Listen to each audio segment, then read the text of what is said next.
let me set the stage for you on what happened. Here again, Chuck Schumer's remarks. He was addressed on the floor of the Senate.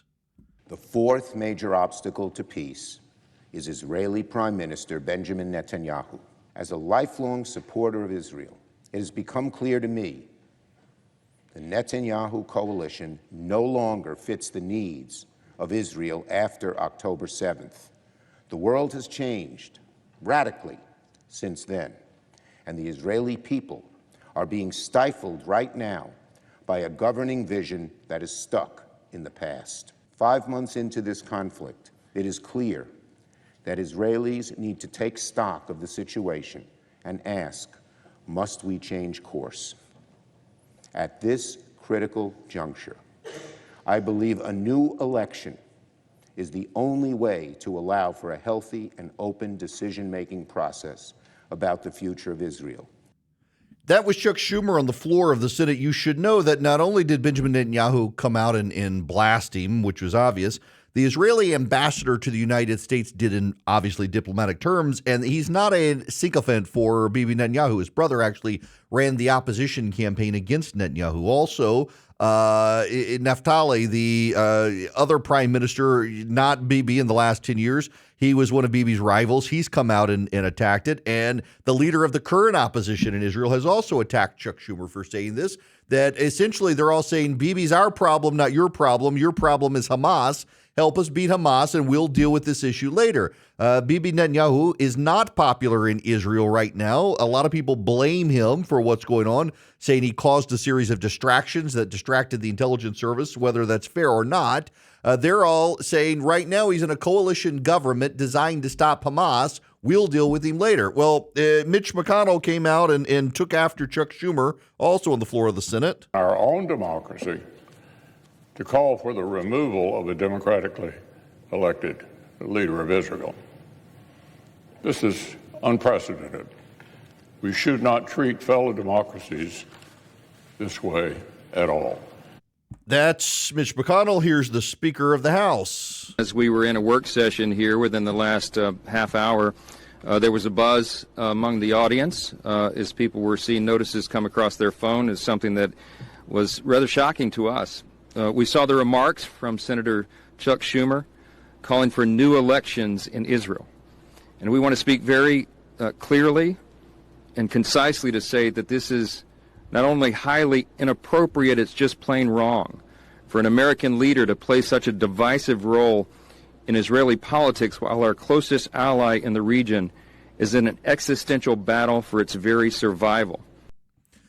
I want to be very clear to you what's going on. Chuck Schumer is desperate to stay majority leader. And Chuck Schumer and Joe Biden together have decided to give a heckler's veto to the uncommitted vote out of Michigan. They're spooked by it. In the Michigan Democratic primary, roughly 13 to 15% of voters voted uncommitted against Joe Biden. And they can't bring themselves to acknowledge the auto workers of Michigan did this because they're furious at what Joe Biden has done to the auto industry. Instead, they decided it was all voters in Dearborn. Now, there was a significant vote in Dearborn, and I don't want to undermine that, but it wasn't the only vote in Michigan. There was a massive uprising against Joe Biden from auto workers, you can see in that vote, not just from the precincts in Dearborn, Michigan, that has a heavy Muslim population, but they've decided to interpret it as a heckler's veto. And they're giving in to them. They're giving in. They're shaking up the politics there. Now, what I find also equally remarkable is the media coverage of this. Let me see if I can find this coverage real quick from CBS News. It was kind of remarkable to me that CBS News would try to do cover and damage control for Chuck Schumer this morning after this blew up. I mean, this became an international story with a lot of people condemning Chuck Schumer. The White House says they knew about it and that it was a passionate statement from Chuck Schumer and they're not going to add anything to it. Listen to the spin from CBS News. The Senate Majority Leader also went after Hamas for starting the war on October 7 with that ruthless massacre. do the things that Chuck must be done Schumer, to break emphasizing the he's the cycle of highest-ranking Jewish elected official in the United States, levied a blistering attack on everyone he holds responsible for the war in Gaza.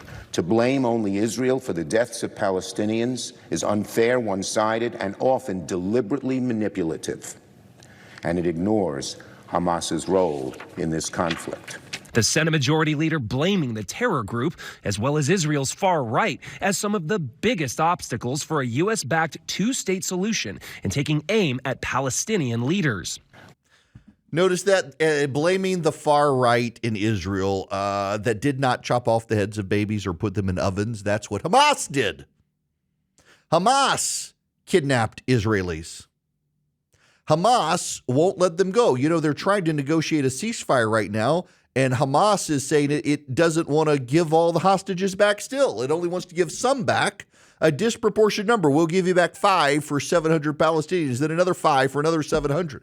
Israel saying, no, give us our people back. Chuck Schumer is willing to sell out Israel because angry progressives in the United States may not show up in November. Despite all the high language and high-mindedness of Chuck Schumer and Joe Biden and the spin from CBS News to defend Chuck Schumer, what's going on here is Chuck Schumer has decided that in order to win in November, Israel must be sold out. Because progressives might not show up, so Donald Trump might get elected, and Hamas winning is not as dangerous to Chuck Schumer as Donald Trump winning. So the terrorists win because Chuck Schumer is putting his electoral position in November ahead of the national security interests of this country or Israel. In fact, Naftali Bennett pointed out, who again was an opposition leader against Benjamin Netanyahu, is pointing out, you help us kill Hamas here or they're coming there. But he's not, Chuck Schumer's not interested in that logic. Chuck Schumer's not interested in recognizing what's happening. He wants to make a political statement and attack Benjamin Netanyahu because he's an easy target. The left in this country hates Benjamin Netanyahu. The left hates him.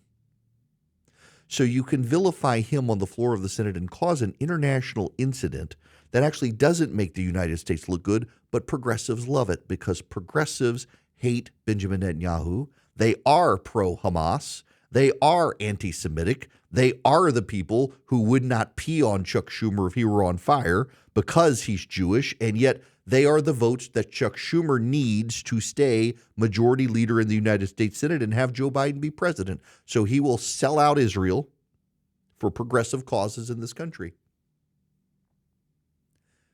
Democrats, you will note, very often accuse Republicans of putting politics ahead of national interests. That's what they say about Donald Trump, that Republicans are backing Donald Trump at the expense of the American constitutional order. They're backing Donald Trump at the expense of their values. They're backing Donald Trump at the expense of the integrity of this country. They're backing Donald Trump politically and partisanly, not on principle. They're abandoning their principles in order to go with Donald Trump because they're scared of his base. Joe Biden and Chuck Schumer are doing the same thing with the Democratic base. They are scared of their base, they are scared of losing, and they're willing to sell out Israel to progressive anti-Semitic partisans in order to stay in power, rationalizing that if we stay in power, we can manage the situation. But you're already selling out the situation, guys. You're already selling them out.